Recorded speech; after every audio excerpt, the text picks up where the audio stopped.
अस्सलाम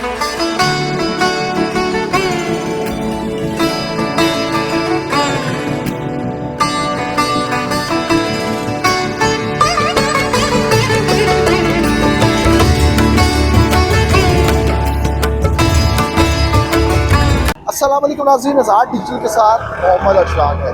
नाज़रीन, जहां आज पूरी दुनिया में तरक्की हो रही है, हर चीज़ डिजिटल हो रहा है, खाने पीने की चीज़ों से लेके साइंसी तमाम तर मशीनरी जो है वो डिजिटल हो रही है, जिद्दत आ रही है। और इस तमाम तर दौर के अंदर भी आज एक ऐसी हमारे पास ओकाड़ा की सौगात मौजूद है, जिसने न सिर्फ जिद्दत के होने के बावजूद जो है वो अपने आप को नहीं बदला और ना ही अपना तरीकाकार बदला है। मैं बात कर रहा हूँ पाकिस्तान के साथ जन्म लेने वाली इस कुल्फी की रेडी की, जो यहाँ पर हमने अपने बचपन में भी देखी है और बचपन के बाद से लेके अब तक ये सबको ऐसे ही नज़र आ रही है। इसकी खासियत ये है कि ये प्योर दूध और देसी तरीके से तैयार की जाती है। इसके अंदर क्या क्या चीज़ें डाली जाती हैं और इस कुल्फियों की जो तारीख है वो कितनी पुरानी है। और मैं आपको बताता चलूँ कि ये स्पेशली जब भी कोई अखाड़ा आता है, तो स्पेशली अगर किसी सौगात की बात करें, तो ये उकाड़ा के अंदर कोई शख्स आए और वो ये कुल्फियाँ ना ट्राई करे, ये हो नहीं सकता। तो ये कुल्फियों के अभी जो ऑनर मौजूद है उनसे बात करते हैं कि ये इसकी तारीख क्या है। कैसे हैं आप? शुक्र अल्लाह का, ठीक। कितनी देर से ये यहाँ पे लगा रहे हैं? सन 1948 तो कुल्फी शुरू हुई है, तो हम तक माशाल्लाह चल रही है। शादी ब्याह दे आर्डर, पार्टियां दे आर्डर सारे लाई है। इससे पहले कौन कर रहा था ये? इस तो पहले चाचा रफीक सीगा शुरू, जिन्हों ने कारोबार किया सीगा। ते ये नस्ल बाई नस्ल चलती आ रही है। तानू कितनी देर हो गई थे?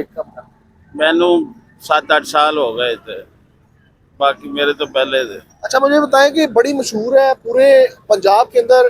जब भी हम किसी दोस्त को उकाड़ा का बताते हैं तो वो कुल्फियों का जिक्र करता है। इसमें ऐसा क्या डालते हैं? इसकी तैयारी में क्या क्या चीज़ें आती हैं? ये खालस दुध होंदा, चीनी होंदी है, बस ਉਹਦਾ अपना ही जायका वा। खालिस दूध और चीनी। थोड़ा तरीका बताएं किस तरह से बनाते हैं? कढ़ाई च काढ़ दे, बस काढ़ के गाढ़ा हो जाता दुध, फिर ला लईदा, ला के फिर चीनी पाई दी।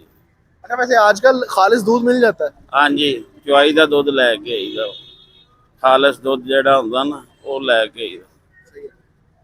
कोई ऐसा बंदा जिसने आपसे, कोई मशहूर बंदा ऐसा हो, कोई अफसर हो, कोई सियासतदान हो, जिसने आपसे लेके कुल्फी खाई हो?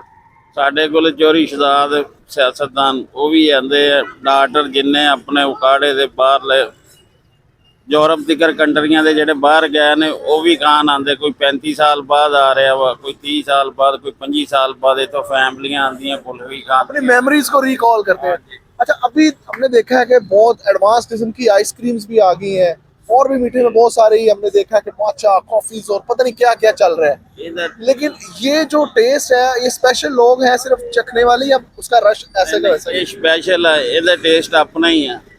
जिन्हें ये खानी उन्हें यही खानी है। DPS असी आर्डर लाई दा, साडे नाल मुल्तानी कुल्फी लगी, नालों को और दूजी लगी चौक बार वाली। बाकी माशाल्लाह राज साडा ही कुल्फी जेड़ी है ना सेल हो रही। अभी आपने एक बात की है कि यहाँ से डॉक्टर्स भी खाते हैं। इसका मतलब यह है कि आप इतने साफ सुथरे और अच्छे तरीके के साथ बनाते हैं कि डॉक्टर्स भी खाते हैं। महकमा फूड वाले जेडी ठालती, ये भी ऐसी फंक्शन ला के आए DPS दे विच। ते माशाल्लाह आंदे ने शाम नूं, फैमिलियां रात नूं आंदियां। ज़्यादा कम साडा नाइट दा, रात दा वा। ये तारीख बता रहे थे अपनी कुल्फियों की, इसके बनाने के अंदर क्या क्या चीज़ें डाली जाती हैं, कौन कौन यहाँ पर खाता है। और जिस तरह से उन्होंने जिन सियासतदानों का नाम लिया है, तो ये बहुत मशहूर और अपना अलग मकाम रखते हैं और वो भी यहाँ से कुल्फियाँ खाते हैं।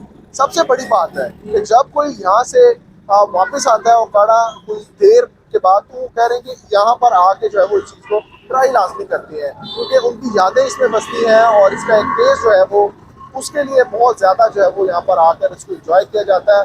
और स्पेशली डॉक्टर्स यहाँ से खाते हैं, जो इस बात का सबूत है कि यहाँ पर जितनी भी प्रोडक्ट बन रही हैं फुली हाइजीनिक बन रही है। तो ये एक उकाड़ा की सौगात है, उकाड़ा की तारीख है, जिसको कभी भी भुलाया नहीं जा सकता। तो अपने मेज़बान अशरान हैदर अडर की इजाज़त, अल्लाह ने के बाद।